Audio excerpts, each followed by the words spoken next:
Bugun men siz bilan juda muhim mavzuni ochiq va oddiy tilda gaplashaman. So'mni tashlab yuboramizmi, pul islohoti bo'ladimi? Euro bizning kundalik hayotimizga qanday ta'sir qiladi? Va Markaziy bankning euro haqidagi bayonotidan nimani tushunish kerak? Bu ma'lumot har bir oilaga, har bir tadbirkorga, chet elga pul jo'natadiganlarga, dollar yoki euroda jamg'armasi borlarga, kredit olayotganlarga va narxlar oshishidan xavotirda yurgan oddiy odamlarga tegishli. Shuning uchun hoziroq kanalga obuna bo'ling, videoga like bosing. Chunki bunday mavzularda xato qaror qabul qilish ba'zan odamga bir necha million so'm zarar keltirishi mumkin. Avval qanday edi? Ko'pchilik uchun bitta asosiy savol bor edi. Pulni so'mda saqlaymizmi yoki dollargami o'tkazamiz? Odamlar odatda narxlarni dollarga qarab o'lchardi. Uy, mashina, telefon, texnika, hatto katta to'y xarajatlari ham ko'pincha dollarda hisoblanardi. Euro esa ko'pchilik uchun ikkinchi darajali valyuta edi. Asosan Yevropaga boradiganlar, u yerda ishlaydigan qarindoshi borlar, import bilan shug'ullanadigan tadbirkorlar yoki Yevropadan uskuna olib keladigan korxonalar euroga qarardi. Hozir nima o'zgardi? Dunyo savdosida valyutalar roli o'zgarib boryapti. Yevropa bilan hisob-kitoblar ko'paygan joylarda euro muhimlashadi. Markaziy banklar ham o'z xalqaro zaxiralarini faqat bitta valyutada ushlab turmaslikka harakat qiladi. Bu oddiy til bilan aytganda, hamma tuxumni bitta savatga solmaslik degani. Agar zaxiraning bir qismi dollarda, bir qismi euroda, bir qismi oltinda bo'lsa, xavf taqsimlanadi. Shu nuqtada Markaziy bankning euro haqidagi bayonotlari yoki izohlari odamlar orasida endi so'm tugaydimi, euroga o'tamizmi, pul islohoti bo'ladimi degan savollarni kuchaytiradi. Men bu yerda eng asl narsani aniq aytaman. Euro haqida gap ketayotgani, mamlakat so'mdan voz kechadi degani emas. Milliy valyuta bo'lgan so'm davlatning pul kredit siyosati uchun asosiy vosita hisoblanadi. Markaziy bank foiz stavkasini, inflyatsiya bilan kurashni, bank tizimidagi likvidlikni, kreditlar narxini aynan milliy valyuta orqali boshqaradi. Agar davlat o'z milliy valyutasidan voz kechsa, iqtisodiy boshqaruvdagi juda katta mustaqillikni yo'qotadi. Shuning uchun ertaga hamma narsa euroga o'tadi degan gaplarga men ehtiyotkorlik bilan qarayman. Birinchi bilish kerak bo'lgan narsa, pul islohoti deganda odamlar ko'pincha ikki xil narsani aralashtirib yuboradi. Birinchisi denominatsiya, ya'ni puldan nollarni olib tashlash. Masalan, 10.000 so'm o'rniga 10 so'm deb yuritish kabi. Bu ko'proq texnik o'zgarish bo'ladi. Ikkinchisi valyutadan voz kechish, ya'ni so'm o'rniga boshqa valyuta ishlatish. Bu esa butunlay boshqa, juda og'ir siyosiy iqtisodiy qaror. Markaziy bank euro haqida gapirsa, bu avtomatik ravishda denominatsiya yoki so'mdan voz kechish degani emas. Ikkinchi narsa, euro kursi oshsa yoki tushsa, bu hamma uchun bir xil ta'sir qilmaydi. Masalan, sizning oyligingiz so'mda, xarajatlaringiz ham asosan so'mda bo'lsa, eurodagi harakat sizga bilvosita ta'sir qiladi. Ya'ni bozordagi Yevropadan keladigan dori-darmon, texnika, avtomobil ehtiyot qismlari, sanoat uskunalari qimmatlashishi mumkin. Lekin non, mahalliy sabzavot, mahalliy xizmatlar narxiga euro to'g'ridan to'g'ri emas, balki umumiy import narxlari orqali ta'sir qiladi. Misol keltiraman. Agar kichik biznes egasi Italiyadan kofe apparati olib kelsa va apparat narxi 3000 euro bo'lsa, euro kursi 13000 so'mdan 14000 so'mga chiqsa, apparat narxi so'mda 39 milliondan 2 million so'mga ko'tariladi. Farq 3 million so'm. Tadbirkor bu farqni o'z cho'ntagidan qoplashi mumkin. Yoki kofe narxini 1000, 2000 so'mga oshirishi mumkin. Demak, euro kursi siz kofe ichganingizda ham bilvosita sezilishi mumkin. Yana bir misol. Yevropada o'qiyotgan farzandingizga oyiga 60 euro yuborasiz. Kurs 12000 bo'lsa, sizga bu 7 million 800 ming so'mga tushadi. Kurs 14000 bo'lsa, 8 million 400 ming so'm bo'ladi. Oyiga farq 60 ming so'm. Yiliga esa 7 million 200 ming so'm. Bu oddiy oila byudjeti uchun juda katta farq. Shuning uchun euro haqida yangiliklarni ayniqsa chet elda o'qiyotgan farzandi borlar, Yevropada ishlaydigan qarindoshlari borlar va xalqaro to'lov qiladiganlar diqqat bilan kuzatishi kerak. Kimlar xavotir olishi kerak? Birinchi navbatda import qiluvchilar. Agar siz Yevropadan mahsulot, uskuna, xomashyo, dori, kosmetika, maishiy texnika yoki avtomobil ehtiyot qismlari olib kelsangiz, euro kursi sizning foydangizni to'g'ridan to'g'ri o'zgartiradi. Ikkinchi guruh euroda qarz yoki to'lov bor odamlar. Masalan, siz 10.000 euro qarz olgansiz. Kurs har 10.000 so'mga oshsa, sizning qarzingiz so'mda 1 million so'mga og'irlashadi. Uchinchisi, chet elga pul yuboradigan oilalar. To'rtinchisi, jamg'armasini qanday valyutada saqlashni bilmayotgan odamlar. Kimlar vahimaga tushmasligi kerak? Agar sizning daromadingiz so'mda, kundalik xarajatingiz so'mda, qarzingiz so'mda va yaqin 6-12 oyda chet elga katta to'lovingiz bo'lmasa, yevro haqidagi har bir yangilikdan qo'rqib barcha pulingizni almashtirib yuborishingiz shart emas. Chunki valyuta almashtirishda ham xarajat bor. Bank sotib olish va sotish kursi orasida farq qo'yadi. Siz bugun shoshilib euro olasiz, ertaga pul kerak bo'lib qayta so'mga sotasiz. Oradagi farqda zarar ko'rishingiz mumkin. Uchinchi muhim masala, so'mning qadri faqat euro yoki dollarga bog'liq emas. So'm kursiga inflyatsiya, eksport tushumi, import hajmi oli va biznesning valyutaga talabi. Markaziy bank siyosati, foiz stavkalari, tashqi qarz to'lovlari, oltin narxi, neft va gaz bozori, pul o'tkazmalari kabi ko'plab omillar ta'sir qiladi. Masalan, chet elda ishlayotgan yurtdoshlarimiz ko'proq pul yuborsa, mamlakatga valyuta kiradi va bu so'mga ma'lum darajada yordam beradi. Import keskin oshsa, chet el valyutaga talab ko'payadi va so'mga bosim kuchayadi. Endi ko'pchilik e'tibor bermaydigan nozik jihatlarga o'tamiz. Birinchi xavf. Mish-mish. Ertadan banklar euro bermas ekan, so'm almashtirilmas ekan, yangi pul chiqarkan, eski kupyuralar bekor bo'larkan degan gaplar tarqalsa, odamlar bankomat va valyuta ayirboshlash shoxobchalariga yuguradi. Natijada aslida yo'q muammo sun'iy muammoga aylanadi. Men har doim aytaman, pul bo'yicha qarorni Telegramdagi noma'lum kanalga qarab emas, Markaziy bankning rasmiy sayti, banklarning rasmiy ilovalari va ishonchli moliyaviy manbalarga qarab qabul qilish kerak. Ikkinchi xavf, hamma pulni bitta valyutada saqlash. Ba'zi odamlar euro kuchayadi degan gapni eshitib, uydagi barcha so'mni euroga aylantiradi. Bu xavfli. Chunki sizning xarajatingiz so'mda bo'lsa, ijara, oziq-ovqat, kommunal to'lov, maktab, davolanish hammasi so'mda bo'lsa, sizga so'm ham kerak. Agar euro qisqa muddatda tushib ketsa yoki bankdagi sotish kursi siz kutgandek bo'lmasa, siz zarar bilan qaytasiz. To'g'ri yondashuv, maqsadga qarab valyuta tanlash. Yevropaga safar bo'lsa, euro kerak. AQSh dollarida shartnoma bo'lsa, dollar kerak. O'zbekistonda yashash xarajati uchun esa so'm kerak. Uchinchi nozik nuqta, kredit. Agar siz so'mda daromad topib, chet el valyutasida qarz olsangiz, kurs xavfini o'z bo'yningizga olasiz. Masalan, sizning oylik daromadingiz 8 million so'm, lekin qarzingiz euroda. Kurs oshsa, oyligingiz o'sha qoladi. Qarz yuki esa ko'tariladi. Shu sababli men oddiy oilalarga har doim shuni maslahat beraman. Daromadingiz qaysi valyutada bo'lsa, qarzingiz ham imkon qadar o'sha valyutada bo'lsin. Bu moliyaviy xavfsizlikning eng oddiy qoidalaridan biri. 4-nuqta, narxlarni oldindan oshirish. Ba'zi sotuvchilar euro yoki dollar haqidagi yangilikni bahona qilib, mahsulot narxini kurs ali real ta'sir qilmasdan oshirib yuboradi.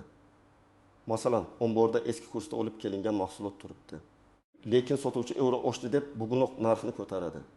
Bu bozorda ko'p uchraydigan holat. Xaridor sifatida siz buni bilishingiz kerak. Ayniqsa qimmat texnika, mebel, qurilish materiallari olayotganda bir nechta joydan narx so'rang. Eski partiyami yoki yangi partiyami, kafolat bormi, rasmiy importmi, shuni tekshiring. 5-nozik masala, bankdagi omonatlar. So'mdagi omonatlar ko'pincha yuqoriroq foiz beradi. Valyuta omonatlari esa pastroq foiz beradi. Masalan, so'mdagi omonat yillik 20% atrofida bo'lishi mumkin, eurodagi omonat esa ancha past. Agar kurs bir yil ichida 5-7% o'zgarsa, so'mdagi yuqori foiz sizga foydaliroq bo'lishi mumkin. Lekin agar kurs keskin oshsa, valyuta ushlagan odam yutishi mumkin. Demak, bu yerda yagona javob yo'q. Siz muddatni, maqsadni, xavfga munosabatingizni va pul qachon kerak bo'lishini hisobga olishingiz kerak. 6-masala, naqd euro va bankdagi euro farqi. Ba'zi odamlar faqat naqd pulni xavfsiz deb o'ylaydi. Lekin naqd pulda ham xavf bor. Yo'qotish, o'g'irlatish, yaroqsiz kupyura, eski namunadagi banknota, almashtirishdagi komissiya, katta miqdorda olib yurish xavfi. Bank hisobidagi pul esa hujjatli, to'lov qilish oson, lekin bank shartlari, yechib olish limiti, komissiya va kurs farqini ko'rish kerak. Katta mablag'ni yostiq ostida saqlash zamonaviy moliyaviy xavfsizlik emas. 7-nuqta. Pul islohoti bo'lsa ham, bu odatda birdan va tartibsiz qilinmaydi. Davlatlar pulga oid katta o'zgarishlarni rasmiy e'lon, muddat almashtirish tartibi banklar orqali tushuntirish bilan amalga oshiradi. Agar denominatsiya bo'ladigan bo'lsa, eski va yangi pullar ma'lum muddat birga yurishi, narxlar ikki xil ko'rsatilishi, banklar avtomatik qayta hisob-kitob qilishi kerak bo'ladi. Shuning uchun ertaga tongda so'm bekor bo'ladi degan vahimali gaplar iqtisodiy mantiqqa ham, amaliyotga ham to'g'ri kelmaydi. Endi eng kerakli qism siz nima qilishingiz kerak? Men aniq qadamlar bilan tushuntiraman. Birinchi qadam. O'z pulingizni maqsadlar bo'yicha ajrating. Kundalik xarajatlar uchun kamida 2-3 oylik zaxira so'mda bo'lsin. Chunki non, oziq-ovqat, dorixona, kommunal to'lov, transport, maktab xarajati so'mda. Agar siz hamma pulni yevroga aylantirib qo'ysangiz, har safar mayda xarajat uchun valyuta almashtirishga majbur bo'lasiz. Ikkinchi qadam, chet el bilan bog'liq xarajatlaringizni alohida hisoblang. Agar 6 oy ichida Yevropaga safar, o'qish to'lovi, davolanish yoki mahsulot importi rejangiz bo'lsa, kerakli yevro miqdorini bosqichma-bosqich yig'ing. Masalan, sizga 3000 yevro kerak bo'lsa, hammasini bir kunda olmang. 3 oy davomida har oy 1000 yevrodan olib boring yoki haftalik bo'lib oling. Shunda kursning bir kunlik sakrashi sizga kamroq ta'sir qiladi.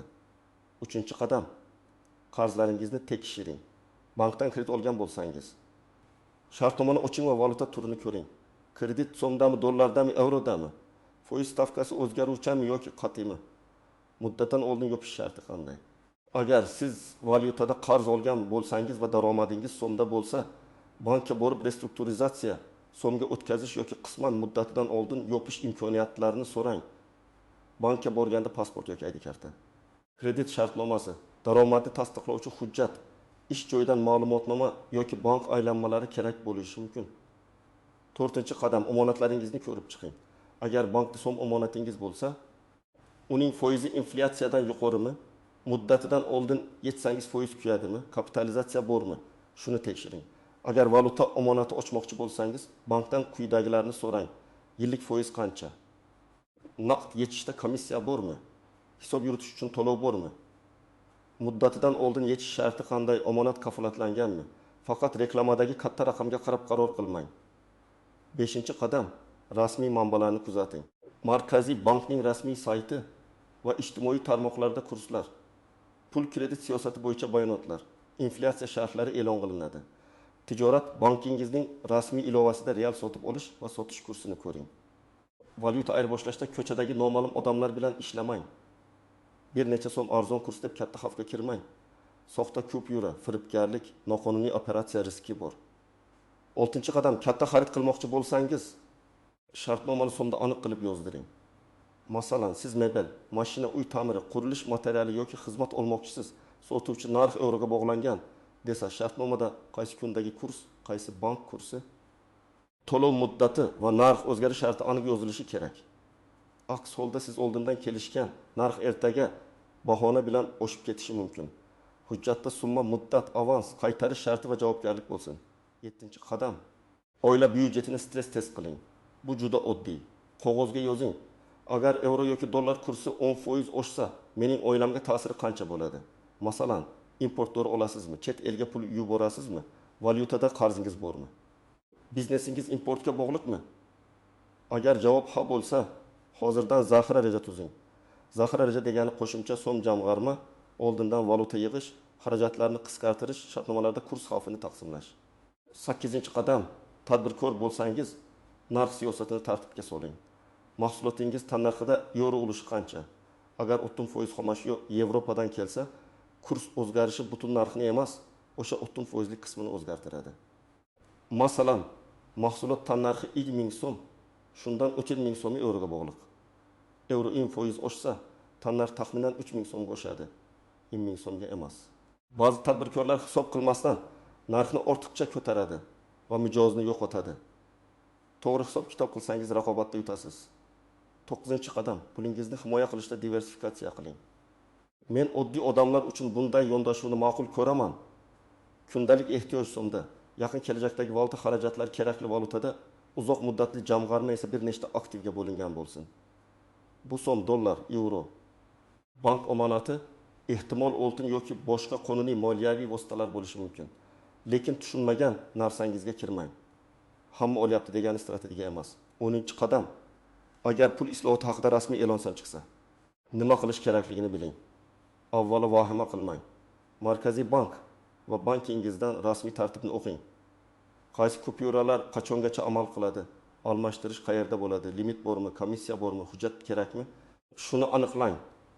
Odatda shaxsni tasdiqlovchi hujjat, ya'ni pasport yoki ID karti kerak bo'ladi. Agar yuridik shaxs bo'lsangiz, korxona hujjatlari, bank hisob raqami, vakolatnoma, buxgalteriya hujjatlari kerak bo'lishi mumkin. Hech qachon men sizga tez almashtirib beraman degan vositachilarga pul bermang. Endi Markaziy bankning euro haqidagi bayonotni qanday o'qish kerak? Men buni shunday talqin qilaman. Euro mamlakat moliyaviy tizimi uchun ahamiyatli valyuta sifatida ko'riladi. Lekin bu milliy valyuta o'rnini egallaydi degani emas. Markaziy bankning vazifasi odamlarni euroga o'tkazish emas, balki narxlar barqarorligini saqlash, bank tizimini barqaror qilish, inflyatsiyani nazorat qilish, pul kredit siyosatini yuritish. Euro bo'yicha axborot esa xalqaro hisob-kitoblar, zaxiralar, kurs shakllanishi va tashqi iqtisodiy aloqalar bilan bog'liq bo'lishi mumkin. Men oddiy tomoshabin sifatida emas, moliyaviy mavzularni tahlil qiladigan mutaxassis sifatida shuni aytaman. Eng katta xavf euro emas, dollar ham emas, hatto pul islohoti haqidagi gaplar ham emas. Eng katta xavf bu moliyaviy savodsizlik va shoshilinch qaror. Odamlar ko'pincha pulini kurs eng yuqori paytda valyuta qilib oladi, keyin kurs tushganda qo'rqib sotadi. Natijada 2 marta zarar ko'radi yoki valyutada kredit olib. Keyin kurs oshganda oyligini qarzga yetkazib olmay qoladi yoki shartnomani og'zaki qiladi. Keyin narx oshib ketganda isbotlay olmaydi. Demak, asosiy xulosa shuki, so'mni tashlab yuborish haqida vahimali gaplarga ishonishga shoshilmang. Euro haqidagi bayonot muhim, lekin uni to'g'ri tushunish kerak. Euro kursi importga, chet el to'lovlariga, biznes tannarxiga va jamg'armalarga ta'sir qiladi. Lekin har bir odamning holati alohida. Kimdir uchun euro juda muhim, kimdir uchun esa faqat bilvosita omil. Sizdan iltimos, bugunoq o'z pulingizni tekshiring. Xarajatlaringiz qaysi valyutada, qarzingiz qaysi mangiz qayerda, yaqin oylarda chet el to'lovi bormi? Shu savollarga javob topsangiz, vahima emas, reja bilan harakat qilasiz. Siz nima deb o'ylaysiz? So'mning kelajagi qanday bo'ladi? Euro bizning hayotimizda yanada muhimlashadimi yoki bu mavzu ortiqcha shov-shuvmi? Fikringizni izohlarda yozing. Video foydali bo'lgan bo'lsa, like bosing, kanalga obuna bo'ling va yaqinlaringizga ham yuboring. Chunki pul masalasi to'g'ri ma'lumot har doim eng yaxshi himoya hisoblanadi.